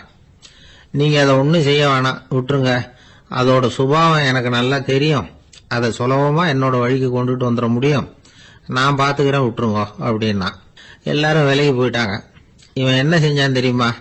கொஞ்சம் புல்ல கையில எடுத்துக்கிட்டு அந்த ஒட்டகத்தை நெருங்கினான். அவ்வளவுதான். அது ஓடி வந்து இவன் காலடியில் உட்காந்துக்கிட்டது. செல்லமா அதை அப்படியே தடவி கொடுத்தான். முதுகில் ஏறி உட்காந்துக்கிட்டான். அது பாட்டுக்கு சாதுவா நடந்து போகுது. இந்த கதையை நபிகள் நாயகம் தம்முடைய தோழர்களுக்கு சொல்றார். ஒட்டகத்தை மட்டும் இல்ல, சில மனிதர்களையும் கூட சில விதத்துல அணுகிதான் அவர்களை சீர்திருத்த வேண்டியிருக்குது அப்படிங்கறத அவங்களுக்கு உணர்த்தினார். இது ஒரு அழகான உளவியல் அணுகுமுறை. சில குடும்ப தலைவர்கள் கூட இந்த ஒட்டகம் மாதிரி நடந்துகிறது உண்டு, அப்புறம் அடங்கி போறதும் உண்டு. ஒரு குடும்ப தலைவர் காலையில எழுந்திரிச்சதுல இருந்து சத்தம் போட்டு கத்திக்கிட்டு இருப்பார். பக்கத்துல இருந்தவங்கலாம் ஓடி போய் சமாதானம் பண்ணி பார்த்தாங்க. அவர் ஓயறது மாதிரி தெரியல. கடைசியில் அவர் மனைவி வந்தாங்க. நீங்க எல்லாம் விலைக்கு போயிடுங்க, அவரு சுபாவம் எனக்கு தெரியும், நான் பாத்துக்கிறேன் அப்படின்னாங்க. சரின்னு எல்லாரும் போயிட்டாங்க. சாயந்தரமா பாக்குறாங்க, அவர் சத்தம் இல்லாம ஒரு மூலையில உட்கார்ந்துருக்கிறார். ரொம்ப சாதுவா. ஆச்சரியமா இருந்தது. என்னம்மா பண்ணீங்கன்னு கேட்டாங்க. அது ஒண்ணும் இல்லைங்க, ஒரு வேளை சாப்பாட்டை நிறுத்தினேன், பட்னி போட்டேன், அவ்வளவுதான் அப்படின்னா. ஒரு ஆளு வேகமா நடந்து போய்கிட்டு இருந்தான். அவன் வேகமா நடக்கிறதுக்கு காரணம் வெயில் காலம், காலில் செருப்பு இல்லை, மணல் பாதை, அதுதான் வேகம். காலில் செருப்பும் இல்லாம கையில குடையும் இல்லாம அந்த ஆளு வெயில்ல நடந்து போய்கிட்டு இருக்கிறான். அந்த சமயத்துல இன்னொருத்தன் குதிரை மேல ஏறி அந்த வழியா வந்துகிட்டு இருக்கிறான். அவன் காலில் செருப்பும் இருந்தது, கையில குடையும் இருந்தது. நடந்து போய்கிட்டு இருந்தவன் அந்த குதிரை ஆசாமியை பார்த்து கேட்டான், ஐயா, நீங்களும் குதிரை மேல உட்காந்துக்கிட்டு போய்கிட்டு இருக்கிறீங்க, அப்படி இருக்கிறப்போ உங்களுக்கு அந்த செருப்பு என்னத்துக்கு? அதை எனக்கு கொடுத்து உதவலாமே அப்படின்னா. குதிரை மேல உட்காந்துருந்தவன் யோசனை பண்ணி பார்த்தான். இவன் சொல்றது நியாயம்தானே அப்படின்னு சொல்லி தன்னுடைய செருப்பை கழட்டி அந்த வழிபோக்கனுக்கு கொடுத்துட்டான். ரொம்ப நல்லதுங்க அப்படின்னு சொல்லி இவன் அதை வாங்கி காலில் மாட்டிக்கிட்டான். அதுக்கப்புறம் மறுபடியும் இவன் ஆரம்பிச்சான், ஐயா, நீங்க குதிரையில போறதுனால போக வேண்டிய இடத்துக்கு வேகமா போய் சேர்ந்துருவீங்க, அதனால உங்க கையில் அந்த குடை என்னத்துக்கு? நான் நடந்து போயிட்டு இருக்கிறவன், ரொம்ப நேரம் நடக்க வேண்டியிருக்கும் இந்த வெயில்ல, அதனால அந்த குடையையும் எனக்கு கொடுங்களேன் அப்படின்னா. குதிரை வீரன் யோசனை பண்ணி பார்த்தான். இதுவும் நியாயம்தானே அப்படின்னு அவனுக்கு தோணுச்சு. உடனே இறக்கப்பட்டு தன் காலில் இருந்த செருப்பை கொடுத்தது மாதிரியே தன் கையில் இருந்த குடையையும் இவங்கிட்ட கொடுத்துட்டான். அதுக்கப்புறம் அவன் நிம்மதியா புறப்பட்டான். இப்ப மறுபடியும் கை தட்டி அவனை நிறுத்தினான். கீழே நின்றுட்டு இருந்தவன், என்னப்பா, ஏன் என்ன நிறுத்தின? இன்னும் ஏதாவது வேணுமா உனக்கு அப்படின்னா குதிரையில இருந்தவன். இவன் மெதுவா வாயை திறந்து அந்த குதிரையையும் என்கிட்ட கொடுத்துருங்களேன்னா. அந்த குதிரை வீரன் இப்போ ஒரு கணம் யோசனை பண்ணி பார்த்தான். உடனே என்ன பண்ணான் தெரியுமா? தன்கிட்ட இருந்த குதிரை சவுக்கை எடுத்தான். குதிரை சவுக்கால அந்த ஆளை வாங்குவாங்கன்னு வீசி தள்ளிவிட்டான். இவ்வளவு சவுக்கடியும் வாங்கிக்கிட்டு இந்த ஆள் என்ன பண்ணான் தெரியுமா? சிரிக்கிறான். அடி வாங்கிட்டு யாராவது சிரிப்பாங்களா? குதிரை வீரனுக்கு ஒன்றும் புரியல. என்னப்பா அது, ஏன் இப்படி அடி வாங்கிட்டு இப்படி சிரிக்கிறியே அப்படின்னு கேட்டான். இப்ப அந்த வழிபோக்கன் சொல்றான், ஐயா, நான் இப்படி சிரிக்கிறதுக்கு காரணம் இருக்கு. இப்படி குதிரை கேட்டு உங்ககிட்ட அடி வாங்கலேன்னு வச்சுக்கோங்க, என் உயிர் உள்ள வரைக்கும் மனசுல ஒரு தவிப்பு இருந்துகிட்டே இருக்கும். செருப்பையும் கொடையையும் கேட்ட உடனே கொடுத்தவன் குதிரையையும் கேட்டிருந்தா கொடுத்துருப்பானோ அப்படிங்கிற பேராசையில ஏங்கிக்கிட்டே இருந்திருப்பேன். இப்போ உங்ககிட்ட அடி வாங்கின பிறகு என்னுடைய அந்த சந்தேகம் தீர்ந்து போச்சு. என்னுடைய ஆசைக்கு எல்லை எது அப்படிங்கிறத எனக்கு புரிஞ்சுட்டுது அப்படின்னு சொல்லிவிட்டு அவன் நடக்க ஆரம்பிச்சுட்டானான். ஆசைக்கும் எல்லை உண்டு அப்படிங்கிறத விளக்கறதுக்காக வாரியார் சுவாமிகள் சொல்ற கதை இது. இந்த காலத்திலயும் ஒருத்தன் அது மாதிரி கொடை செருப்போட குதிரையில போய்கிட்டு இருந்தான். எதிரில் நடந்து வந்தவன், ஐயா, உங்க கொடையை எனக்கு கொடுங்களேன்னு கேட்டான். உடனே அவன் குதிரையிலிருந்து கீழே குதிச்சு அவனை சாட்டையால் அடிக்க ஆரம்பிச்சுட்டான். இன்னொருத்தர் அந்த வழியா வந்தவர் இதை பார்த்தார். ஏன்பா, அவன் கேட்டான், உன்னால முடியலன்னா இல்லைன்னு சொல்லிட வேண்டியது தானே, அதுக்காக ஏன் இப்படி அவனை போட்டு அடிக்கிறேன்னு கேட்டார். உங்களுக்கு விவரம் புரியாது சார், காலம் ரொம்ப கெட்டு போச்சு. கேட்டதை கொடுத்தேன்னு வச்சுக்கோங்க, இந்த குதிரையே என்னோடது, அவன் திருடிக்கிட்டு போறான் அப்படின்னு என் பேர்ல புகார் கொடுக்க ஆரம்பிச்சிருவான் சார் அப்படின்னா. அது எப்படி அவ்வளவு உறுதியா சொல்றேன்னு கேட்டார் அவரு. ஏற்கனவே அது மாதிரி ஒருத்தன் பேர்ல புகார் கொடுத்துட்டு தான் இந்த குதிரையை நான் தள்ளிட்டு வந்துகிட்டு இருக்கிறேன் அப்படின்னார். ஒரு பெரிய தத்துவ சிந்தனையாளர் இருந்தார், சுவாங்சு அப்படின்னு பேரு. அவருடைய மனைவி ஒரு நாள் திடீர்னு காலமாயிட்டாங்க. ஐயோ பாவம், அவர் ரொம்ப வருத்தப்படுவார், போய் ஆறுதலாக 4 வார்த்தை பேசிவிட்டு வரலாம் அப்படின்னு நினச்சிக்கிட்டு நிறைய பேர் அவரை தேடிட்டு வந்தாங்களாம். வந்தவங்களுக்கு ஆச்சரியம், ஏன்னா இவர் வருத்தப்பட்டுக்கிட்டு இருப்பார் அப்படின்னு தானே எதிர்பார்த்தாங்க. அப்படி இல்லை, தாளம் போட்டுக்கிட்டு உட்காந்துருக்கிறார். தாளத்துக்கு தகுந்த மாதிரி பாட்டு வேற பாடிக்கிட்டு இருக்கிறார். என்ன மனுஷன் இவர், கொஞ்சம் கூட கவலை இல்லாமல் இப்படி இருக்கிறாரு அப்படின்னு நினைச்சாங்க. ஒருத்தர் துணிஞ்சு அவர்கிட்ட கேட்டுவிட்டார், என்னங்க இது இப்படி அப்படின்னு. அதுக்கு அவர் என்ன சொன்னார் தெரியுமா? இதை பாருங்க, என்னுடைய மனைவி பிறக்கிறதுக்கு முன்னாடி அவளுக்கு உயிரும் கிடையாது, உடலும் கிடையாது. அதுக்கு பிறகுதான் உயிர் வந்தது, உடல் வந்தது, அந்த உருவம் வந்தது. இப்போ என்ன ஆச்சு? அந்த உருவமும் உயிரும் போயிட்டுது, அவ்வளவுதானே. வந்தது போயிட்டுது. இளவேனில் காலம், இலையுதிர் காலம், பனிக்காலம், இப்படி பருவங்கள் வந்து மாறி மாறி வருது இல்லையா? அது மாதிரி பிறப்பும் இறப்பும் மாறி மாறி வருது. இது இயற்கை. இதுக்காக அழுதா அது எப்படி அப்படின்னாராம். ஞான தெளிவு அடைஞ்சவங்களுக்கு எல்லாமே சுகம்தான். திருவள்ளுவரும் அதைத்தான் சொல்றார். உறங்குவது போலும் சாக்காடு, உறங்கி விழிப்பது போலும் பிறப்பு. தூங்குறதுக்கெல்லாம் நாம் வருத்தப்பட்டுக்கிட்ட இருக்கிறோமா? இன்னைக்கு தூங்க வேண்டியிருக்குதே, இன்னும் கொஞ்சம் நேரத்தில் நான் தூங்க வேண்டியிருக்கு அப்படின்னு சொல்லி யாராவது அழுதுகிட்டு இருப்பாங்களா? அதனால் இந்த உலக வாழ்க்கையினுடைய இயல்பை வந்து யதார்த்தத்தை நாம் தெளிவாக புரிஞ்சுக்கணும். அப்படி புரிஞ்சுக்கிட்டா நாம் கவலை இல்லாமல் வாழ முடியும். ஒரு வயசான தாத்தா பாட்டி 60 வருஷத்துக்கு முன்னாடி அவங்களுக்கு கல்யாணம் ஆச்சு. ஒன்றாவே வாழ்ந்தாங்க, ஒன்றாவே இறந்து போனாங்க. இப்போ அவங்க 2 பேரும் சொர்க்கத்துக்கு போய் சேர்ந்தாங்க. அங்கே எல்லா வசதியும் இருந்தது. ஒரு பெரிய பங்களாவே இவங்களுக்கு ஒதுக்கி கொடுத்தாங்களாம். இதுக்கு எவ்வளவு வாடகைன்னு கேட்டார் தாத்தா. வாடகையெல்லாம் கிடையாது, இலவசம் அப்படின்னார் அங்கே இருந்தவர். அந்த வீட்டுக்கு பின்னாடி ஒரு பெரிய புல்வெளி இருந்தது. இதில் விளையாட ஏதாவது கட்டணம் உண்டான்னு கேட்டிருக்கார் தாத்தா. அதெல்லாம் ஒன்றும் கிடையாது, பணம்லாம் கட்ட வேண்டியதில்லை அப்படின்னார் அவர். பக்கத்தில் ஹோட்டல் மாதிரி ஒரு பெரிய கட்டடம், உள்ள சாப்பாட்டு மேஜைகள், அது மேலே விதவிதமான பலகாரங்கள். சாப்பாட்டுக்கெல்லாம் எவ்வளவு அப்படின்னு விசாரிச்சாராம் தாத்தா. அதுதான் சொன்னேனே, இங்கே எல்லாமே இலவசம்தான். எது வேணும்னாலும் சாப்பிட்லாம், எவ்வளவு வேணும்னாலும் சாப்பிட்லாம் அப்படின்னாராம். நீங்கள் சொல்கிறீங்க அப்படி, ஆனால் நான் வந்து சர்க்கரை சேர்த்துக்கக்கூடாது, உப்பு சேர்த்துக்கக்கூடாது, பாட்டி கையால் எப்பவும் பத்திய சாப்பாடு தான் அப்படின்னாராம் தாத்தா. இதை பாருங்கள், இங்கே உங்களுக்கு அந்த கவலையும் வேண்டியதில்லை.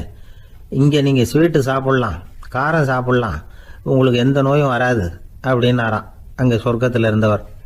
இதை கேட்ட உடனே அந்த தாத்தா பக்கத்தில் நின்ன பாட்டியை பார்த்து கத்தினாராம், அடி பா